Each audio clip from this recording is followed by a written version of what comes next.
Hello viewers, আজ আমি আপনাদের সঙ্গে যে বিষয়টা নিয়ে আলোচনা করব তা হলো এনরোলমেন্ট নাম্বার দিয়ে কিভাবে আপনি খুব সহজে আধার কার্ড ডাউনলোড করবেন।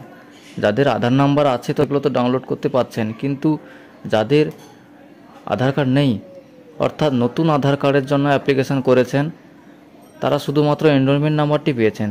সেই এনরোলমেন্ট নাম্বারটি দিয়ে খুব সহজে আপনার আধার কার্ডটি ডাউনলোড করে নিতে পারবেন। তাহলে দেখে নেওয়া যাক কীভাবে আপনি আপনার আধার কার্ডটি ডাউনলোড করবেন। তার ফুল প্রসেস আমার এই ভিডিওতে দেওয়া থাকলেও ভিডিওটি লাস্ট পর্যন্ত দেখুন, আর ভালো লাগলে ভিডিওটিকে লাইক করে চ্যানেলটিকে সাবস্ক্রাইব করে দেবেন। প্রথমে আপনি আপনার গুগল ক্রোম ব্রাউজারটি ওপেন করবেন, সার্চ বক্সে সার্চ করবেন মাই আধার লিখে। সার্চ করার পর দেখুন প্রথম যে লিঙ্কটা সেই লিঙ্কটা ওকে করুন। তারপর দেখুন পেজটাকে স্ক্রল করবেন, দেখুন কর্নারে দেখাচ্ছে মাই আধার। এই অপশানে গেলে যে কোনো একটা অপশানে ক্লিক করুন। এবার পেজটা ওপেন হবে। এখানে দেখুন এখানে অনেকগুলো অপশান এসছে। এর মধ্যে নিচের দিকে দেখুন check enrollment and update status, এই অপশানে ওকে করুন। বাম দিকে দেখাচ্ছে অর্ডার আধার পিভিসি। এখান থেকে সব কিছুই আপনি করতে পারবেন। আমার যেহেতু এনরোলমেন্ট নাম্বার দিয়ে আধার কার্ড ডাউনলোড করব, তার আগে আধার কার্ডটা হয়েছে কিনা একবার চেক করে নিতে হবে। সেই জন্য আমি এনরোলমেন্ট নাম্বারটা দিয়ে দিলাম চেক আধার স্ট্যাটাসে।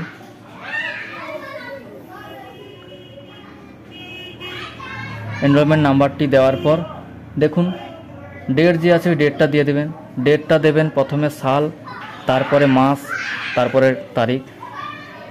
দেওয়ার পর টাইমটা দিয়ে দেবেন। টাইমটা দেওয়ার পর ক্যাপচা কোডটি দিয়ে দেবেন। ক্যাপচা কোডটি দেওয়ার পর সাবমিট করবেন।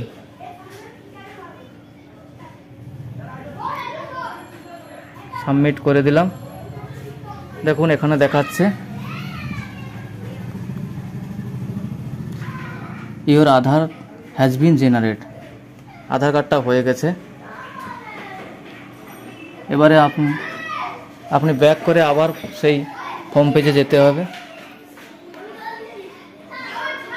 হোম পেজে যাওয়ার পর দেখুন ডাউনলোড আধার একটা অপশান আছে, এই অপশানটায় ওকে করবেন। করার পর দেখুন এখানে আধার নাম্বার ফার্স্ট অপশানটা আছে, আধার নাম্বার দিয়ে কীভাবে ডাউনলোড করবেন। তারপরে এনরোলমেন্ট আইডি নাম্বার। আমি এনরোলমেন্ট আইডি নাম্বার দিয়ে আধার কার্ডটা ডাউনলোড করতে চাই, তাই এনরোলমেন্ট আইডি নাম্বারটা দিয়ে দেব। 14 সংখ্যার এনরোলমেন্ট নাম্বারটা দিয়ে দিলাম। দেওয়ার পর দেখুন নিচের দিকে দেখাচ্ছে ইআইডি ডেট। এবারে ডেটটা দিয়ে দেব। ডেটটা সিলেক্ট করার পর টাইমটা দিয়ে দিতে হবে। টাইমটা দেওয়ার পর ক্যাপচা কোডটি দিয়ে দিলাম। সেন্ড ওটিপিতে ক্লিক করব। অর্থাৎ আধার কার্ড নতুন যখন করার সময় যে মোবাইল নাম্বারটা দিয়েছিলেন সেই মোবাইল নাম্বারে ওটিপি যাবে। ওটিপির ঘরে ওটিপিটা বসিয়ে দিলাম। ভেরিফাই অ্যান্ড ডাউনলোড অপশানে ওকে করলাম। দেখুন আধার কার্ডটা ডাউনলোড হয়ে গেছে।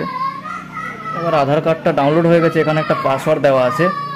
এইটা যার আধার কার্ড ডাউনলোড করা হয়েছে তার নামের প্রথম 4টি অক্ষর, তারপরে তার জন্মসালটা দিয়ে দিলে আধার কার্ডটা ওপেন হয়ে যাবে। দিয়ে দিলাম। দেখুন আধার কার্ডটা ডাউনলোড হয়ে গেছে। Thank you. ভিডিওটা ভালো লাগলে অবশ্যই লাইক করবেন, চ্যানেলটাকে সাবস্ক্রাইব করে দেবেন।